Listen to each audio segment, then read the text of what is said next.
através de atitudes concretas, ele vai criar um mecanismo de superação. E aí ele não vai sentir necessidade de agredir o outro para se compensar.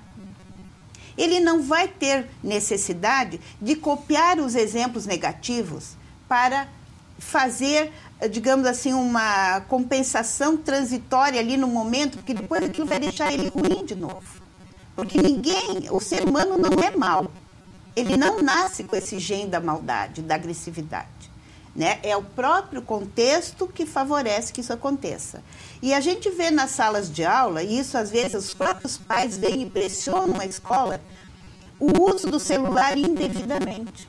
Em vez de estar focado na proposta pedagógica do professor, eles estão se comunicando de uma sala com outra. Né? Então, o celular, né, dentro da escola, ele é um mecanismo negativo para o aluno. Porque a escola tem telefone para que os pais entrem em contato com os filhos. E o celular, ele é mais uma diversão do que algo que colabore na aproximação família-filho. Então, tem tantos aspectos que poderíamos discutir preventivamente para que se mudasse esse contexto negativo e se favorecesse situações para coibir, minimizar e prevenir essas práticas que são tão nefastas. Vai pegando desde a adolescência, a puberdade, que é uma transição bastante complicada para eles, depois todo esse desmantelamento cerebral da adolescência para depois reconstituir, quer dizer, são fases difíceis para eles, né? E eles não tendo quem oriente sistematicamente, porque não é chegar lá e dar um conselho, é acompanhar essa evolutiva com uma orientação baseada no conhecimento, baseada em ações concretas para que eles vivenciem, porque discurso é o que menos o adolescente quer ouvir. Ele tem que vivenciar. E aí a família não tem tempo, a escola não tem profissionais, o orientador educacional está ausente. E é este profissional, o orientador educacional, que tem formação específica para abordar as questões de, digamos assim, mediação de conflitos no espaço escolar. Se esse profissional que faz a mediação está ausente, aflora os conflitos. Não tem quem analise o descompasso, né? Não, e a senhora mencionou lá no início do programa a neurociência também descobriu, e é conclusivo isso, que a maturidade vem depois do que se imaginava. Sim, né? Logicamente, a adolescência, que é tão complicada, é mais longa também do que se pensava. E aí, como é que a gente quer que o adolescente corresponda à expectativa do adulto quando ele está incapacitado? Incapacitado por quê? Ele quer ou ele não quer, não depende disso. Depende de... Desculpe, eu vou tomar um golinho d'água. Está aí para isso. Depende de se completar as conexões neurais para que ele possa corresponder. Então, nessa fase da adolescência, que vai até... Agora não é mais 18 anos. 18 anos aí está aí para o Estatuto da Criança e do Adolescente. Mas a complexidade, ela só vai se estruturar a partir dos 20, 21, 22. Aí ele pode corresponder. E ali vai ter toda essa transgressão, toda essa onipotência do adolescente. Ele precisa dessa transgressão para se situar. E se ele não tem quem oriente o limite, e se ele não tem a autoridade, ele faz o que ele acha que é certo e ele está errado. E a autoridade se baseia em quê? Para que o pai tenha o exercício da autoridade, para que a escola tenha o exercício da autoridade, é preciso que a pessoa, o indivíduo, aluno, admire. É um modelo, né? Se não tiver a admiração, admirar a ação do pai, admirar a ação da mãe, do professor, aquela pessoa, aquela instituição, não é um referencial para ele. E ele vai deletar, como o termo que ele usou, deleta porque não tem significado para ele. Agora, se ele admira, se ele se sente pertencer àquele grupo, pertencer à escola, ele não vai depredar, ele não vai agredir, porque há um trabalho de identificação ele com a família, ele com a escola. Mas aí que tá para ver como é um colapso do sistema como um todo, eu imagino, porque que um pouco é uma baixo autoestima geral. Porque se aquele pai não inspira liderança, admiração, algo a ser, um exemplo a ser seguido pelo seu filho, aqui um pouco é porque ele, eu não sou exemplo para o meu filho, eu não vou dar bola, a escola que vai cuidar e vai tratar. Aqui um pouco também é um professor que está com uma baixa autoestima e não está conseguindo inspirar o seu aluno. Então parece que é uma situação assim generalizada. Né? É quando soma negligência com baixa estima. Exato. Autoestima.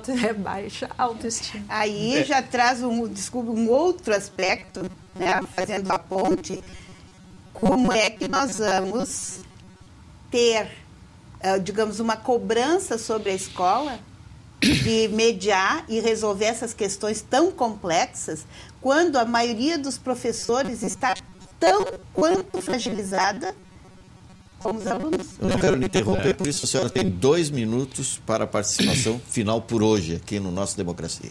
Bom, o que eu deixaria assim, com todo sentimento, é que cada um, cidadão, independente da profissão, independente de onde atuar, se faça um comunicador, se faça um agente de transformação. Isto porque, se a gente não assumir para cada um de nós o papel de colaborador na contenção e na prevenção, isso atinge a todos. Mas dia menos dia está dentro da família. Né? Não tem como isso evitar. Então, pais, professores, escola como um todo, sociedade como um todo, vamos agir em conjunto e vamos prevenir, porque essa geração é a geração futura do Brasil. Obrigado.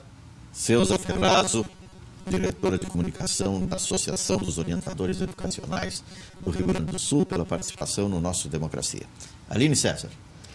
Pois então, como bem já foi observado inúmeras vezes aqui no nosso programa de hoje, o assunto é super extenso e muito grande para a gente tratar. Realmente precisaria de muitos programas para a gente poder exaurir, né?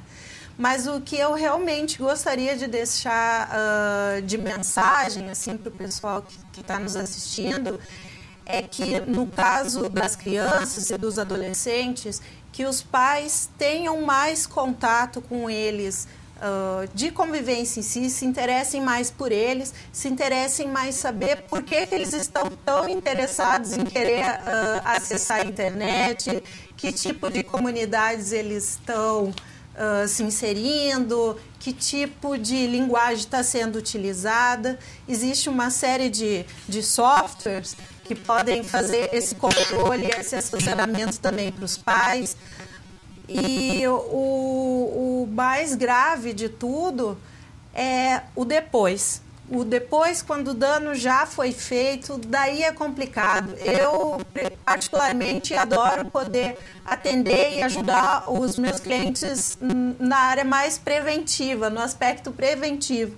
Fico feliz quando não chega tanto de, então vamos ter que entrar com o processo, porque o processo é algo que também já é uma violência, entre aspas, por si só para as partes. É algo pesado, é algo desgastante. Então, acho que talvez também por isso as pessoas acabam sofrendo em silêncio, digamos assim. Não querem, deixa pra lá, faz de conta que não aconteceu, é só uma brincadeira de mau gosto. Eu acho que não. Eu acho que justamente isso, tem que batalhar para fazer a prevenção, e isso tem que ser dentro de casa, na família. Os pais têm que assumir o seu papel, tem que ser dentro das escolas. Temos também que dar base para os nossos professores. Como eu disse, é um conjunto, assim, não se sabe mais o que desencadeou o quê. Mas se todos nós nos unirmos, colaborarmos e principalmente quisermos poder fazer alguma coisa, podemos sim. Obrigado, Aline César, advogada, pela participação no nosso programa. Deputado Adualdo Loureiro. Bem, Batista, eu acho que foi um debate muito proveitoso, esclarecedor aqui, com pessoas que dominam as suas devidas áreas no tocante a esse tema, a questão do bullying, cyberbullying, que é uma realidade que nós vivenciamos. Chegamos aqui a algumas conclusões. Eu ouvi a professora educadora Aceusa falando sobre as escolas, sobre as carências que tem as nossas escolas, a necessidade que a gente tem de capacitação dos nossos educadores, e chegamos à conclusão, aquela que para nós é um chavão, é uma realidade. Nós precisamos investir muito mais na educação, para que efetivamente a gente possa ter educadores motivados, que possam cumprir com aquela sua função precípua de transmitir conhecimento, de formar os nossos jovens, e também de atentar para essas questões que não são precípuas dos professores, mas que estão dentro da realidade das nossas escolas, que é cuidar das crianças, a questão da violência escolar, né? Isto é uma realidade, lamentavelmente é uma realidade dentro da nossa sociedade, e nós temos que conviver com isso, aprender a conviver com isso, a saber utilizar os instrumentos que estão à nossa disposição, né? O Poder Judiciário, as leis, os conselhos tutelares, enfim, os instrumentos de segurança, mas atuar muito fortemente na questão da prevenção de todos esses problemas, e que isto passa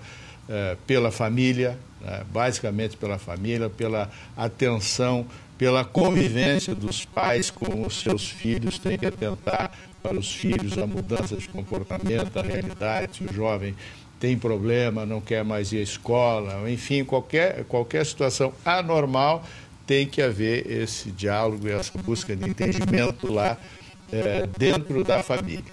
Enfim, Batista, quero agradecer por esta oportunidade, né? Acho importante que a gente divulgue a cada vez mais e busque este entendimento, né? Esta interatividade entre todos esses segmentos, para que a gente possa efetivamente combater e reduzir esta prática do bullying dentro da nossa sociedade, especialmente dentro das nossas escolas. Obrigado, deputado. Democracia fica por aqui.